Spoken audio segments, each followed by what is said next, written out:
एक खुफिया रिपोर्ट निकलकर सामने आई थी। इस रिपोर्ट में लिखा हुआ था कि इजराइल और अमेरिका का जो टारगेट है वो पहले ईरान के टॉप कमांडर, ईरान के जो टॉप पॉलिटिशियंस हैं, उनकी हत्या करने के बाद जो ईरान का बैलिस्टिक मिसाइल का भंडार और न्यूक्लियर सेंटर वहां पर हमला करना है, उसे तबाह करना है। और यही करना भारी पड़ गया है। हम लगातार आपको दिखाई रहे हैं कि कैसे एक एक करके अमेरिका के जो मिलिट्री बेस बने वो ऊपर से इजराइल पर किस तरह से कहर बरप रहा है। लेकिन इन सब के बीच खबर यह निकल कर आई कि ईरान के अंदर अमेरिका का एक विशेष दस्ता, जी हां, स्पेशल फोर्सेस उतरी थी। इनका काम था न्यूक्लियर फैसिलिटी को तबाह करना। लेकिन जब से ये गई हैं तब से इनका कुछ अता पता नहीं है। तो क्या पूरा का पूरा अमेरिका का विशेष दस्ता, स्पेशल फोर्सेस मार गिराई गई या गिरफ्तार कर लिए गए? इसका कोई अता पता नहीं चल पा रहा है। बेचैनगी पेंटागन में भी देखने को मिल रही है। दिखाऊंगा आपको, एक दो जगह नहीं, एक एक करके अमेरिका के जितने भी रडार सिस्टम है उन्हें ध्वस्त कर दिया है ईरान ने, जिसने और बेचैनगी बढ़ाई है और बेबस कर दिया अमेरिका को कि कैसे इन तमाम चीजों के बीच वो ईरान के हमलों को रोक पाए या इजराइल को सुरक्षित रख पाएगा। एक और मिसाइल का नया परीक्षण करके उसने अमेरिका और इजराइल की मुसीबत बढ़ाई है। तेल अवीव पर कैसे कहर टूट रहा है, बरस रहा है, वो भी आपको दिखाता हूं। नमस्कार, मैं हूं प्रज्वल गौतम और आप देख रहे हैं उल्टा चश्मा।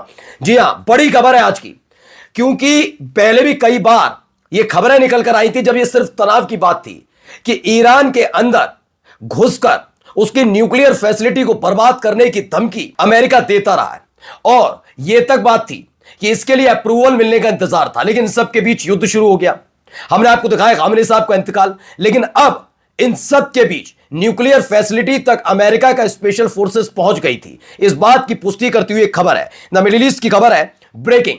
The US military reportedly carried out a parachute operation on a nuclear facilities in Iran, with the forces ending up either captured or killed by Iranian forces।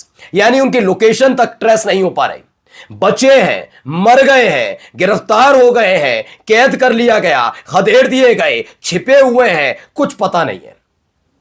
यह अपने आप में एक बहुत बड़ी खबर है, क्योंकि इससे पहले आपको याद होगा पिछले साल जून में जब ईरान और इजराइल के बीच संघर्ष चल रहा था तो अमेरिका ने B-2 बॉम्बर भेजा था और B-2 बॉम्बर से न्यूक्लियर फैसिलिटी पर हमला हुआ था।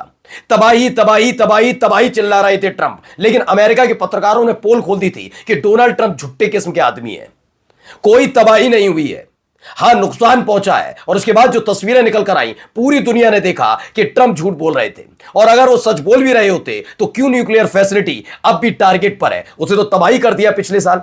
तो इससे पता लगता है डोनाल्ड ट्रंप झुट्टे किस्म के व्यक्ति हैं। लेकिन एक बार फिर से उस पर ऑपरेशन करना, वो भी तनाव के बीच, वो भी संघर्ष के बीच, कैसे भारी पड़ा खबर देख रहे हैं। इसमें बकायदा लिखा है कि अमेरिका की स्पेशल फोर्सेस जो हैं वो पहुंची थी न्यूक्लियर फैसिलिटी तक। लेकिन अब यह पता नहीं चल पा रहा कि क्या वो गिरफ्तार हो गए, मारे गए हैं, छिप गए हैं, क्या कुछ नहीं पता लग रहा। इन सब के बीच एक और बड़ी खबर निकल कर आई। इस्लामिक रेवोल्यूशनरी गार्ड कॉर्प यानी कि IRGC, यानी कि ईरान की एक सेना, ईरान की जो सेना है उसने क्या है, we have developed a new Sejjil missile, we achieves its objectives. उन्होंने कहा कि हमने पूरी तरह से रडार सिस्टम को, डिफेंस सिस्टम को इजराइल के बर्बाद कर दिया है। इसमें हमारा साथ हिजबुल्लाह ने दिया, इसमें हमारा साथ इराक के लड़ाका संगठन ने दिया। इन दोनों की बदौलत इजराइल का अब सारे डिफेंस सिस्टम तबाह किए जा चुके हैं और अब इस सेजल मिसाइल से लगातार हमले किए जा रहे हैं। इसने और बेचैनी बढ़ाई है। लेकिन अब इन सब के बीच 3-4 तस्वीरें, वीडियो दिखा रहा हूं। पहले वीडियो देखिए। ये एक पहली वीडियो निकलकर सामने आई, ये देखिए। ये 28 फरवरी की है, मनामा बहरीन की। फिर 1 मार्च को कुछ ऐसे तबाही के मंजर है कि पहले कैसा था 28 तारीख को, और उसके बाद क्या है, रडार सिस्टम पूरी तरह से बर्बाद। 2 रडार आपको गोल गोल अंडे टाइप के दिख रहे होंगे। ये दोनों अंडे जो हैं ये रडार सिस्टम है, दोनों ध्वस्त कर दिए गए। ये एक वीडियो निकलकर सामने आई। दूसरी वीडियो देखिए। दूसरी वीडियो में हमले किए, ये देखिए।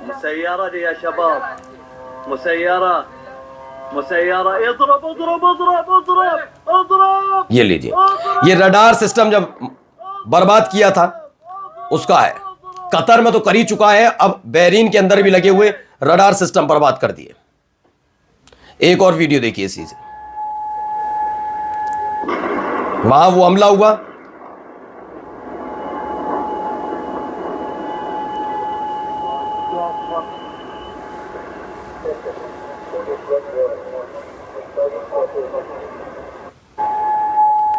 एक और वीडियो से जुड़ी देखिए, ये धुआं, बेतहाशा धुआं उठता हुआ।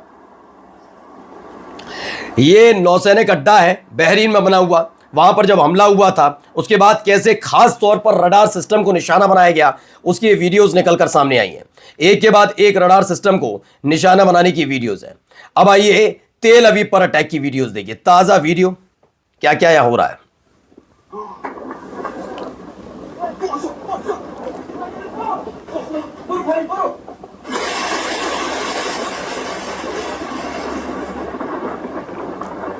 ये एक तरीके से बंकर बने हुए हैं, वहां छिपने की कोशिश है। तो दावा है तेल अवीव पर एक बहुत बड़ा हमला हुआ, उस हमले की वीडियो होने का दावा किया जा रहा है। यहां पर भी देखिए,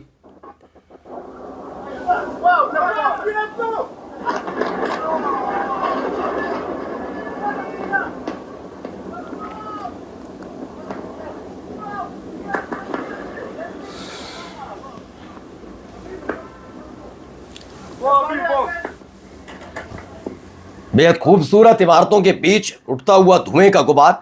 Israel is getting absolutely pummelled by Iranian missiles. कैसे ईरान की मिसाइलें एक एक करके न केवल हमला कर रही हैं बल्कि किस तरह के हालात बन गए। अब इस वीडियो के जरिए एक दावा है, पहले ये वीडियो देखते चलिए। ये आपको कई ड्रोन्स नजर आ रहे होंगे। इन ड्रोन्स को मार गिराने के लिए जिस मिसाइल का इस्तेमाल होता है उसको लेकर एक खबर है, यानी कि अमेरिका को इस पूरे युद्ध में कितना नुकसान उठाना पड़ रहा है इन ड्रोन्स को मार गिराने के लिए। अब आपको दिखाता हूं। इसमें बताया गया है कि हर एक ड्रोन जो ईरान में बन रहा है उसकी कीमत $35,000 है। कितनी? $35,000 का एक ड्रोन है, ठीक है ना। अब इन सब के बीच एक पैट्रियोट सिस्टम, अगर आप जानते हो, एयर डिफेंस सिस्टम होता है जो इंटरसेप्ट करता है लड़ाकू विमान को, मिसाइल को, रॉकेट को, ड्रोन को। अगर कोई ड्रोन जो $35,000 का एक ड्रोन ईरान का इजराइल पर गिरता है या अमेरिका के किसी मिलिट्री बेस पर गिरता है, गिरने से पहले अगर उसे इंटरसेप्ट करता है पैट्रियोट, तो उसे उस पैट्रियोट सिस्टम के एक मिसाइल की कीमत क्या है? $3.7 मिलियन, यानी $35,000 के एक ड्रोन को मार गिराने के लिए $3.7 मिलियन खर्च करने पड़ रहे हैं अमेरिका को। यह युद्ध इस पर कितना भारी पड़ रहा है अंदाजा लगाइए। अब देखिए, कनाडा के पीएम की ये सामने आ गए। इससे पहले हमने आपको दिखाया फ्रांस, उससे पहले हमने आपको ब्रिटेन दिखाया। नेटो के सदस्य देश पहले ही कह चुके हैं कि नहीं। स्पेन ने साफ साफ लफ्जों में मना कर दिया, उन्होंने कहा है कि हम तो हम नेटो से बाहर आना चाहते हैं। अब इन सब के बीच कनाडा से भी पर सबकी नजर टिकी हुई थी। कनाडा के पीएम ने कहा कि हम, ऐसा नहीं है कि युद्ध से बाहर है, हम संभावनाओं को खारिज नहीं कर रहे कि हम अमेरिका के साथ नहीं खड़े, लेकिन अभी नहीं जाएंगे। जब सही वक्त आएगा और लगेगा तब हम अपने साथियों के साथ खड़े होंगे। और इन सब के बीच एक आखिरी वीडियो आप जरा देखते चलिए। ये दिमोना न्यूक्लियर फैसिलिटी है, परमाणु रिएक्टर है इनका। ये इजराइल का परमाणु रिएक्टर है।